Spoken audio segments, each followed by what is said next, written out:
for safe passage through the Strait of Hormuz, which you've been to, Dimitri, in the post-war period via Iran's IRGC link Tasmin News. The context matters.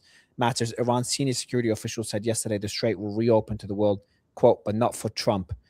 Iran is simultaneously building a toll framework at $2 million per tanker, potentially generating $80 billion annually, which could be Iran's form of reparations from this war. What a waste of lives and energy and infrastructure this war was. But Dimitri, a lot has happened since we last spoke, including you losing your mind and deciding to visit Iran in the middle of war. How was that trip? One of the most fascinating experiences of my life, and really, Mario, one of the most gratifying. I mean, I should really start by, so you understand my sentiments about this trip, telling you a story, the most unexpected development while I was there. Around the third or fourth day, when we were in Esfahan, which, by the way, is just a marvelously beautiful city, our Iranian colleagues told us, and these are people who work for the state media, that a colonel in the IRGC had been killed, and he had been killed with his wife and his mother and his two little boys, and that there was one survivor of the bombing of their home, and it was a 3-year-old child who was grievously wounded in hospital. So they invited us to go to the funeral procession, which was massive, and the next day they took us to the hospital to see the girl, who was unconscious and had a ventilator, and her face was badly scarred. And when I saw it, it brought back all the emotions that I personally experienced when I was watching those children getting mutilated in Gaza. And I broke down. I started crying. And some Iranian journalist captured that moment on video without me knowing it, and it was played on national television. And I found out about it not from people in Iran. I found out about it from friends of mine in the Iranian diaspora who told me how moved they were by this clip. And from the moment that that clip played on national television, I was being asked constantly to do interviews for the Iranian media. And by the time we get to like the 7th day of this trip, people were walking up to me in the street I never met before, and they were hugging me. I just couldn't believe it. I mean, you know, in the train, this happened. This happened in the train station. This happened when we stopped to get some water while we were doing a long bus ride. And the message from these people uniformly, so this was spontaneous. Nobody could say that this had been, you know, orchestrated by the government or anything. The message was uniformly, we profoundly appreciate the fact that you've come here in a time of war, a person from the West, and you're giving voice to us. And we want you to know, and we want the people of the West to know, that we are united as a nation and we're all prepared to die to defend this country. I heard that over and over again from people who just walked up to me. So if I have one overarching sort of sentiment about this trip, it's that, you know, interaction that I had with so many people around, right around the country. You know, there's much I could tell you about war crimes. I saw evidence, you know, after evidence after evidence of heinous war crimes being committed by the United States and Israel. Stories of fortitude. Bombs were going off every day, sometimes massive explosions. There wasn't a day didn't go by where we heard explosions nearby. But at the same time, the vast majority of the country is intact. You know, over 99% of the infrastructure remains intact because it's a very big country. Yeah. Yeah. And it's far More away. Than 99%, yeah. And they have air defenses. It's increasingly clear that they actually do provide a measure of protection, some measure of protection, which is not true for Lebanon or for Palestinians. They have no protection from aerial attack. So the people are a long way away from being a defeated people, and everything that I saw and experienced suggested to me that they believe in victory, and they're justified in believing in victory. What is victory for them? Victory for them is that the United States pays, or somebody, maybe it'll come in the form of tolls, as you mentioned. Someone's got to pay the piper because what they did was criminal. It was a flagrant violation of the UN Charter to bomb the country, and they want reparations. That would be one form of victory, but that's not going to be enough. They want the Americans to remove their military bases from the Persian Gulf. I know that that sounds like a big stretch, but that's what they want. I would ask, you know, even if the Gulf autocracies continue to want the American bases there, which is questionable, are the Americans going to consider those bases to be defensible after what has happened to them? So I wouldn't exclude the possibility that they get that. And they want ironclad demands that they're never going to be attacked again. So, one thing I have to absolutely stress, people need to understand this. There is no military solution to the closure of the Strait of Hormuz. No one's going to open that damn thing unless the Iranians agree to open it. And if they don't open it, we are heading for a hellstorm of economic pain.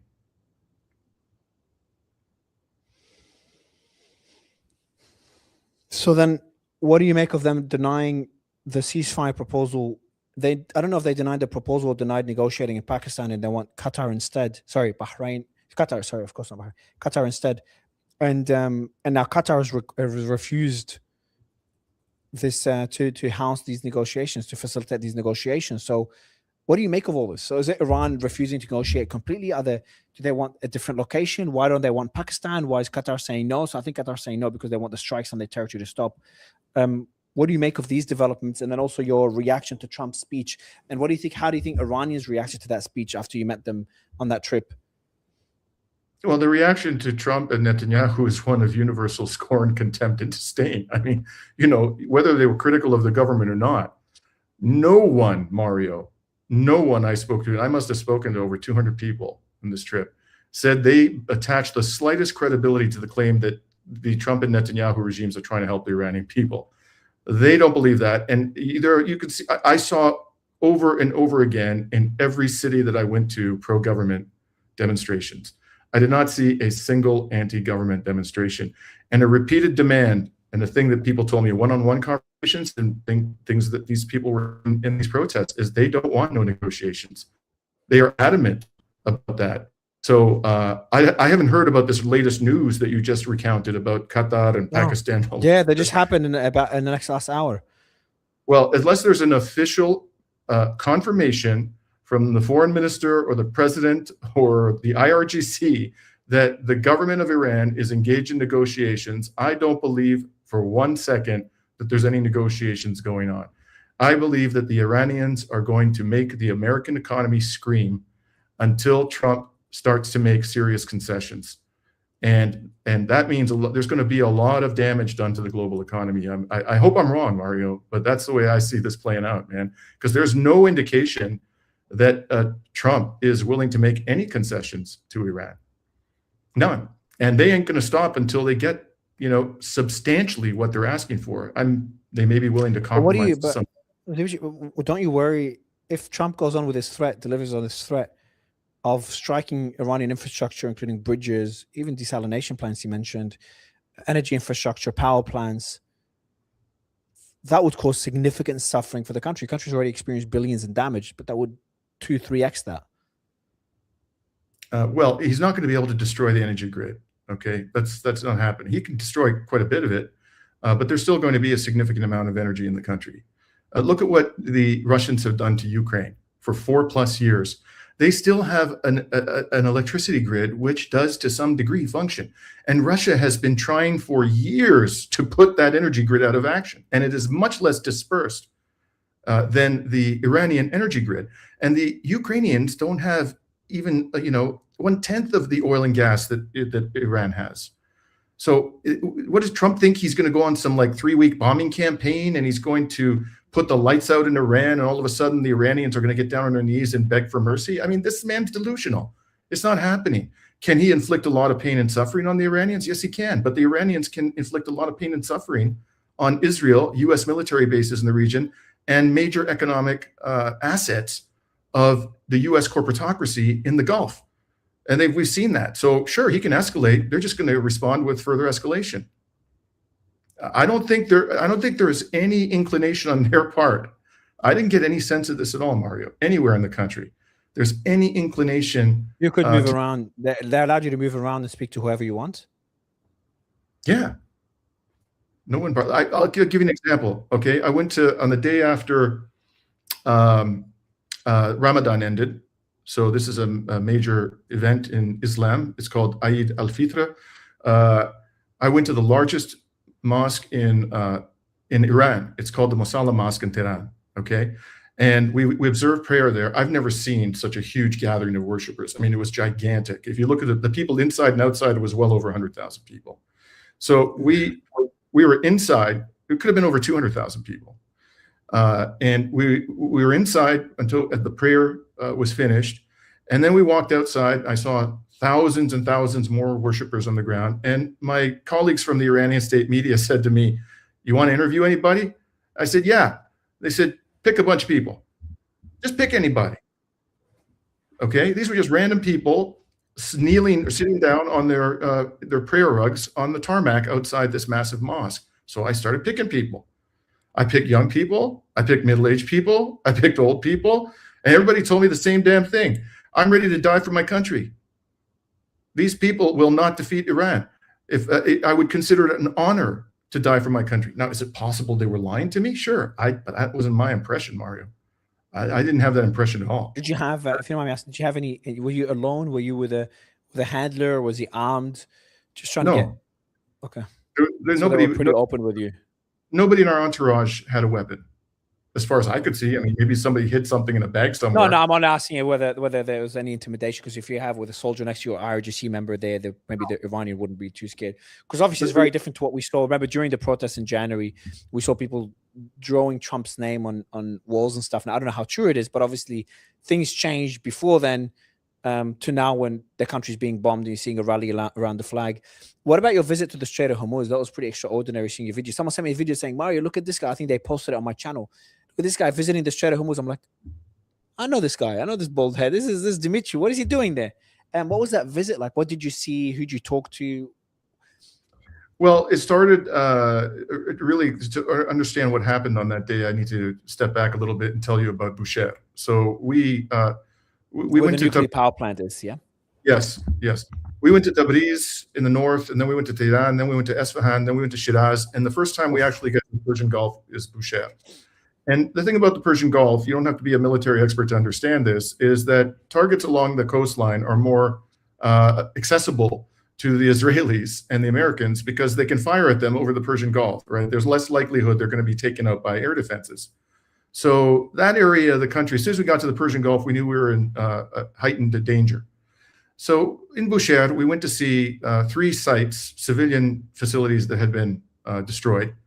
We saw a hospital, we saw a meteorological station, and the port facility. It was clearly a civilian port facility. And after we learned, when we left Bushehr after one day, that the U.S.-Israeli forces had struck every one of the sites we visited, even though they were totally destroyed. So, and they also struck a target across the street from the hotel we were staying. So we're like, what the hell? Could this be random? So we go down to, we arrive in... Sorry, Dimitri, you're saying the locations after you visited them, they were struck? Yes. And I could tell you, especially the meteorological station, there was nothing there worth striking. Why did they waste a missile on that? I don't know. Anyways, we go to Bandar Abbas, and which is the main city, Iranian city on the Strait of Hormuz. And our guides say, look, we think before we go out into the strait, we should go to Minab school, which is 2 hours away, where they killed the 168 school children and teachers. So along the way to the Minab school, which is 2 hours away, we stop at a civilian antenna facility, transmitter for the IRIB, the state media, which has been demolished. And we get out, we're inspecting it, and the lunatics launch a drone strike nearby. Okay, there's an explosion goes off. We can tell it's a drone strike. It's not some huge bomb. And we evacuate out of there right away. Then we go to Minab, and we spend 2 hours at the Minab school, which has been demolished, Mario. There's like nothing there worth hitting. I inspected that site thoroughly. Nobody got in my way. Okay, there were actually 4 buildings that they demolished there. One of them was full of pharmaceutical products. And how do I know that? Because we were going through the rubble, sifting through the rubble, and picking out the remains of pharmaceutical products. Okay, so we inspect it thoroughly. We come to the conclusion this had nothing to do with the military. Nothing. 10 minutes after we leave, they launch a drone strike on the Minab school. So we're like, this can't be coincidental at this stage. So we get to Bandar Abbas, and the plan was for us to go in the morning to 2 islands in the Strait of Hormuz, Hormuz Island and Kemch, which is the largest island in the Persian Gulf. And that night, after we went to the Minab school, we have tea with the governor of the province. And we say to him, like the people in our entourage who work for the state media, they said, Dimitri, because you become a little bit of celebrity as a result of this thing that happened at the hospital, would you please ask the governor to ensure that we get to visit these islands? They thought that I was going to have to pull with the governor. So I asked him, and he said, look, we will do everything we can to accommodate you, but we have to see what the security situation is in the morning. We wake up in the morning, we found out that overnight the Israelis bombed the port of this island of Hormuz. So the security advisors to the governor say, look, man, we don't think you should go to the islands. It's just too dangerous. In fact, if you go out there, you're taking your lives in your own hands. But what we can do for you is give you a boat for 20 minutes. You go shoot out there for 20 minutes and come back. Cross your fingers. So we had a debate. So but before you go on that, well, sorry, Dimitri, to interrupt you again, but essentially your story is like every time you visit a location, it gets bombed by a missile or a drone. From the moment we got to Boucher on the coast, that wasn't happening. It's fair to say, it's not the only logical conclusion I can come to, is that intelligence services, obviously you can't know whether it's an Israeli or an American attack, but it's likely an Israeli one.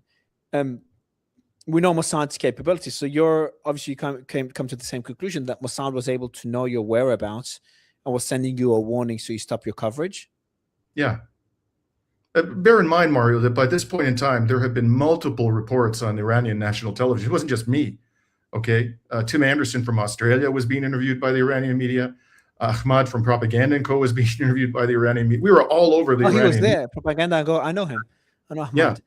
He's been there was and there was a Turkish journalist with us at the beginning, but he couldn't go past Tehran because he had other commitments. So the three of us went to Boucher and to Bandar Abbas with Iranian journalists. Anyways, that is the conclusion we drew by the time we were confronted by the choice. Were they with you when you went to these locations? Who's they? Ahmad, so the guy from Propaganda & Co. and the other one, the Australian one you mentioned, or was it just all of you as a group? We were together all the time.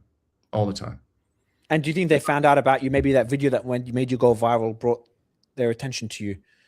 No, it wasn't just that. Before we got to Boucher, we went into a village where the Americans had dropped mines. They had littered the village with mines.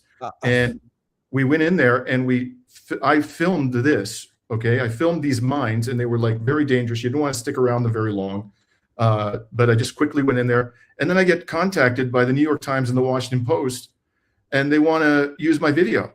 And so they do these articles. It wasn't just them. I think MSN did something and some other major media outlet. So these guys are advertising, these major media organizations in the United States, the evidence we found of an American war crime.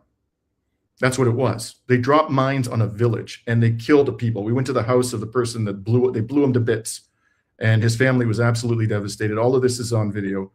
Okay, so there were a lot of reasons why the Americans and the Israelis might have been ticked off with us. Let's put it that way.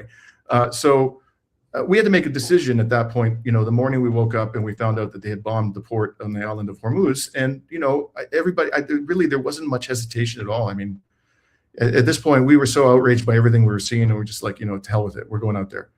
So we went out there on this boat. There were about 10 of us all together. And we ended up staying an hour on the water. I don't know why, but they decided they were going to keep us out there for more than 20 minutes. I counted approximately 90 tankers and cargo ships just sitting there between the Iranian coastline and the islands of Hormuz and Kamesh. There were probably more because, I didn't have binoculars. I was just doing it with the naked eye, and there was so many out there, but I counted 90. And we were told that the majority of them were just kind of stuck there. They weren't going to go anywhere. They weren't given permission to go. And that about a third of them had applied for permission and were waiting for the answer of the IRGC, and that some number of them, a small number, were going to be allowed to transit. And the data, the maritime shipping data, which is available to anybody, shows that over the last few weeks, there's been a 90% plus reduction in the flow of commercial traffic through the Strait of Hormuz. So I think the way to sum it up is that the strait is not closed, technically speaking, but Iran's got a vice grip around it. And there ain't no way that anyone's going to break that vice grip. They can bomb the country to bejesus, but they can't stop Iran from really seriously impeding the flow of maritime traffic through the Strait of Hormuz. Yeah, I think that that's clear for anyone even watching from the outside that that's the case. You know, they decide which they're charging $2 million for every cargo ship, maybe some exceptions, but they're making a ton of money out of this, and that's a side of the money they're making from shipping their own oil. But just going back to that's just pretty insane story. The fact that you were targeted by strikes after your video was used in the mines in that village to try to scare you and other journalists out of the country. Just sounds so terrifying. Did any of you change your mind about doing coverage? Any other journalists change their mind? It just the deterrent didn't work whatsoever on any of you. Well, we were concerned. I mean, we'd be idiots not to be concerned, But look, man, when you're on a trip like that and you're seeing what you're seeing, and the people who are being subjected to this horror are so hospitable and so gracious, you develop a strong bond and a feeling of I don't want to sound melodramatic, but kind of destiny. It's your destiny. And if I'm an atheist, but you kind of start thinking, if the good Lord wants to take me now, it's my time to go. But I'm prepared to lay down my life for this cause. Because you see it all around you, and it inspires you. It just inspires you. It's just so sad. This whole war upsets me so much. While you were away, it started to hit me more as this progressed, as I started seeing the likelihood of troops on the ground happening, when I saw the destruction continuing, as I saw what's happening in Lebanon, which is not even talked about now. The statement by the defense minister, not sure if you saw it with your trip and everything, that the south of Lebanon will continue being occupied even after the war. That he really hit me hard, because I've always said Israel has the right to respond to Hezbollah. Hezbollah needs to go. But then when I make a statement like this, I just reconsider my stance pretty quickly. So that just all starting to bother me more and more. But just going back to the discussion, I want to ask you questions to really understand their mindset. And you already gave me an insight into it. But how far do you think they're willing to go? Because usually during war, we're seeing that in Ukraine, you start getting war fatigue. Now, it usually takes time. Ukraine's gone on for years before war fatigue. Initially, there was a spike of support, and then over time, the fatigue kicked in. Are you seeing that yet in Iran, where people are like, just take any deal. We just want that bombing to stop. We saw that in Lebanon. In Lebanon, they have war fatigue. That's why they're like, we just don't want to do this anymore. We hate what's happening in Gaza, but we just want to live. We want the bombing to stop. We want the drones to stop. Has that happened in Iran? I know Iran's much bigger and there's this better sense of security there, but they're also facing the American military, not just the Israeli military. Yeah, I mean, look, I have to acknowledge the limits of what I can say in response. I don't have any polling data to show you, and it's possible that people were misrepresenting to me their opinions, and it's possible that people who feel the way you've described were not willing to speak. All of that is possible. I can't deny that. All I can do is tell you what people said to me and whether or not I personally believe they were telling the truth. And what people said to me over and over and over again is, we are not going to negotiate with these perfidious, treacherous liars. We've had enough. We're going to go all the way. This is an existential matter for us, and we're prepared to die for our country. I heard that from everybody I spoke to. So were they lying? Possible. Were they a minority? It's possible. But I certainly can't tell you, based on what I saw, that I believe these people, this country, is on the verge of capitulation. I think far from it. They're becoming more and more indignant by the day. That's what that was my. How's life like there? Is there any shortages? I've seen footage. I know the answer. I kind of know the answer, but how normal is life there? Is there cafes, restaurants that are open, people walking around living life? Or is it just because a lot of people, you've been to war zones, I've been to multiple war zones as well. So we know how it's like in those times, in the early days of the war, and how that evolves and people get used to it and they have to live with it. But what's the sense like in Iran? Such a huge, massive country. It's not every region is impacted the same. Exactly. So the situation, for example, in Esfahan was dramatically different from Bushehr. Bushehr was almost a ghost city.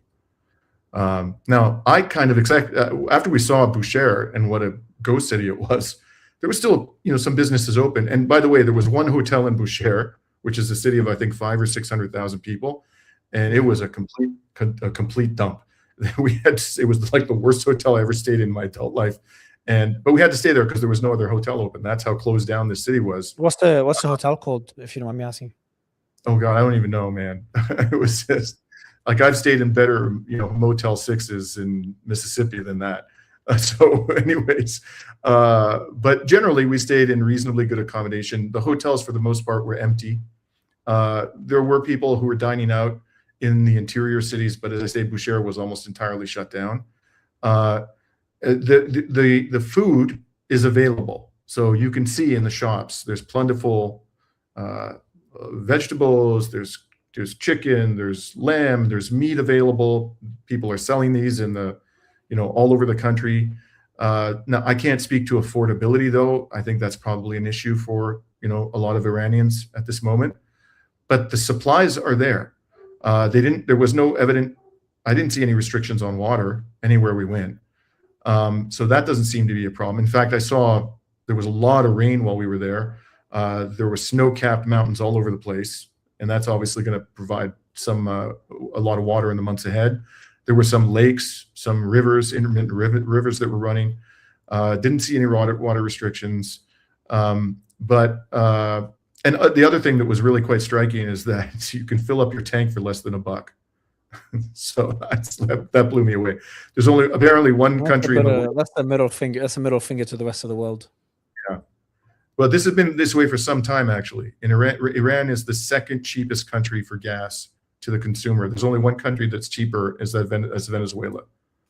It's almost free. Like, it really is almost free. Anyways, I didn't see any evidence of unavailability, but I'm sure, as I said, that there's affordability problems for a lot of people in the country. Electricity was fine, yeah? Yeah, we didn't have any outages. I didn't experience one single outage. And we were in 7 different cities. But, there have been reports, very credible reports, that there have been brief outages as a result of some of these attacks. Yeah, we do. So it was very, very brief outages from the strikes in Iran. I think it was on a power plant in Tehran. Sorry. Just one more question about Iran is their capabilities. Now, we've talked about this before.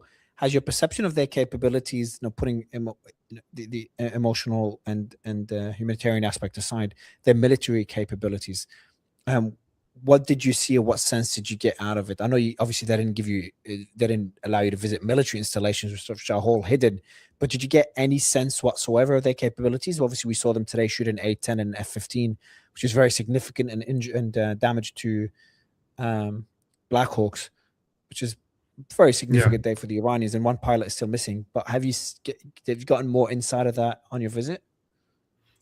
Look, like I said, we went all over. I mean, we didn't go to the east. I shouldn't say we went all over, but we were in the north, in the predominantly Kurdish area, the capital, Esfahan, Shiraz. We were on the Persian Gulf coast near Karg Island and all the way down to the very south, Minab. I did not see a single piece of military hardware except one thing, and that is I think it was in Boucher. Okay, in Boucher, I saw in the distance an anti-aircraft battery. That's it. Okay. I never saw a missile launcher. I never saw a tank. I never even saw a truck, a military truck. It was amazing. I went to Crimea. Yeah, I went to Crimea during the war. I saw military trucks all over Crimea. The place was crawling with military trucks. I did not see a single one. They have scurried. I don't know where they put it all, but their military forces are extremely well hidden. It's amazing. So I can't comment on. I didn't see any attacks, by the way, on military facilities. I mean, if they had happened, I'm sure they've happened in spades. They didn't show us any of that. I didn't see that. We did actually see military bases in the distance on several occasions, but there was nothing going on there. You couldn't see soldiers. You couldn't see any kind of activity.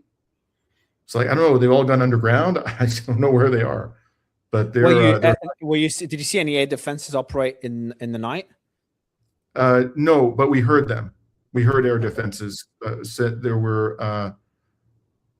We heard one on one occasion. We heard it in the daytime, and we heard it. In the evening, and I heard air defenses activate on 3 occasions in the daytime, but I never actually saw interceptor missiles. And I know most cases you can't see fighter jets; they fly very high. But one thing I'm trying to understand is whether, because I get different reports from different people, whether the US and Israel do have a superiority on one side. They argue that yes, there's air dominance; they fly over Tehran unopposed. And the other argument is no, all the strikes are happening from the outskirts without flying over Iranian territory. Were you able to get a bit more insight on that question? Well, I'm sure that they are able to penetrate Iranian airspace, because we heard on numerous occasions, it wasn't happening that much, but there were several occasions where we heard warplanes overhead. And I mean, I guess in theory they might have been Iranian, but I doubt that, because the Iranians have very few left, and there's really no reason why they put them up in the air at this stage. I don't know. But I'm pretty sure that they're penetrating Iranian airspace, but at the same time, we never actually saw them, ever. So they're not flying low, at least what I saw. They're way up. They're, not visible to the naked eye if you're down on the ground, which suggests to me that they're trying to be careful. You didn't even see the lights in the sky during the night, because that's the only way to be able to see them. Nothing? Nothing. Not one time. I just heard noises. I heard jet engines roaring overhead a few times. That's it. Interesting. I had one more question about that before I ask you on your trip to Greece. My team said, and to the Greek island of Crete, my team said, the message you shared with them 3 days ago, I can ask you about it. But I had one more question on Iran. Two questions. I had one more. Besieged checkpoints, were there any at all? Yes, there were. I think most of them I saw were in the capital. There didn't seem to be anything out of the ordinary. Like I never once saw any hostile interactions with people. They were just, it's all very routine. They would come out, they put some reports of the besiegers hiding under bridges and stuff due to fears of drones and being targeted. Have you seen them under bridges, or they're in the open? Sometimes they were in the open and sometimes they were under bridges. Okay. Yeah. But there weren't that many of them. I was surprised. I thought there were going to be a lot more checkpoints, but the most of them, the ones I saw, were in Tehran. By the way, you saw the report today. According to intelligence officials, spoke to CNN, Iranian missile launchers, 50% of them are still available. They're still intact. 50%, half of them. Earlier in the war, we're getting reports that 70, 80% of them have been destroyed. Now we'll get reports that only 50% of them have been destroyed. Yeah, I think all bothers me so much. All of these numbers, Mario, are completely unreliable. I don't know whether it's 50%, 80%, 10%. They don't really know. I mean, and who's going to believe the Iran? I don't even think the U.S. military knows what percentage of them it's destroyed, because it would have to know how many they had in their possession. How do they know that when they have these underground missile cities? Maybe they do. Maybe they have human intelligence, or I don't know. They've broken into their communication systems. It's possible, but I don't trust them to know. So I don't really attach any weight to those numbers. Last thing I want to ask you about is, you sent a message to my team that they gave me permission to ask you about. It's about your visit to Crete. I can ask you that question, I guess. Yeah. Sure, yeah. Sure. So you said the message, I'll be in the Greek island of Crete. Between us, I plan, because you said between us. So that's why they said, Mario, you can share it. Between us, I plan to do some research on what is going on at the U.S. I can say, okay, at the U.S. naval base on the island. I suspect that naval base is playing a big role in the war in Iran. Can you expand on that? That's a big claim. Well, we know from locals that there are warplanes taking off regularly from Suda Bay. There are pretty convincing reports that the USS Gerald Ford came to Suda Bay when it had that toilet problem. Yes. Yeah, true. Emergency service. There are American servicemen crawling all over this place. I came to this place for the first time. Chania is what it's called. And Suda Bay is just a few kilometers from Chania. I came to this place when I was 19 years old. Suda Bay was here. I don't remember this many military personnel. So there's a huge military presence here, constant flights of military aircraft. And we know the USS Gerald Ford came in here. And we know that the government of Kyriakos Mitsotakis is a hapless vassal of Washington. So who was doing everything possible. I don't know if people know this on your show, but Mitsotakis allowed the Israeli Air Force to use Greek airspace to practice bombing runs on Iran. Okay. I had Israeli warplanes flying over my damn house in Kalamata one day. They were flying very low to the ground, and they were obviously practicing flying low to the ground in mountainous territory. So I suspect that base, and especially because the American military can no longer house safely its warplanes at the Gulf, the Persian Gulf bases. They've been hit so hard. So they're moving them further afield as far as possible out of range of the Iranian missiles and drones.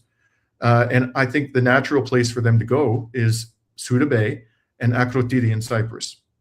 So I went directly from Iran to this island to investigate it. But I had a conversation, and if the American military intelligence is listening, I have a message for you. I spoke to a comrade of mine in the anti-imperialist movement here in Greece, and they told me, Dimitri, don't go anywhere near that military base. You've just come from Iran, and if they see you there, they're going to arrest you and charge you with espionage, which they've already done apparently to a German, a civilian who is looking at serious prison time. So I'm not going to do more on this trip than talk to people. Okay. I'm going to gather. Let's avoid, because now I feel guilty bringing it up, even though I had your permission beforehand, because that's you're playing with fire now. I love the cause that you're doing. I love to shed light on what's happening in any country, whether it's Ukraine, Russia, Gaza, any country where the Western media doesn't really have access to or is really biased to. When the US is in, or the Western world is in war with a country, in times of war, it's an information warfare as well. So you get one side of the story and everyone becomes very patriotic. So you forget about the video I saw yesterday of an Iranian man running to his house and having his family killed, and he's just yelling in despair. It really got me the same way that you saw that kid in the hospital. Like, when you see the ugly side of war, and I forced myself to watch what happened in Gaza, what's happening in Lebanon, what's happening in the countries that are really being hit hard, because the media doesn't show them as much as they should. So that's why I love the cause that you're doing. And just be very clear in everything you do, because the last thing you want to see is charged with espionage. But I would probably avoid debates moving forward. I appreciate the advice, Mario. I truly try to calculate my risks and not do something crazy. I'm not. You're a lawyer, so you know your shit more than me. I'm saying this on air because I want to be very clear. I'm not going to do that. I'm not interested in ending up in the hoosgow. But I do have the right to talk to people here who've gathered information because they live here. And I'm going to tell their stories. So that I still think I can do some valuable reporting here, but no, I'm not going to try. The best way to do it is, because I have to always be careful of these things, not when it comes to in a situation like yours, but when I do different coverages of different political matters in different countries. One thing I've been given advice of is to always do things in the open. It makes it very hard to fabricate a story on you. It's like Mario visited Ukraine or Russia and went to this base and helped them, whatever. But if I have everything documented, it's very hard to make these claims. Which you're doing everything in the open as well, so it makes it very hard to charge you with anything. But man, you've got so my producers are sending me questions to ask you because they're loving this, but I know you have to go. Dimitri, love what you're doing. Keep doing it, watching your content all the time, and keep us posted with information. Maybe your next trip could be to Lebanon to see what's happening there as the Iran war winds down in the next couple of weeks. But keep doing what you're doing, man. Much respect. Thank you very much, Mario. Much respect to you as well. Take care.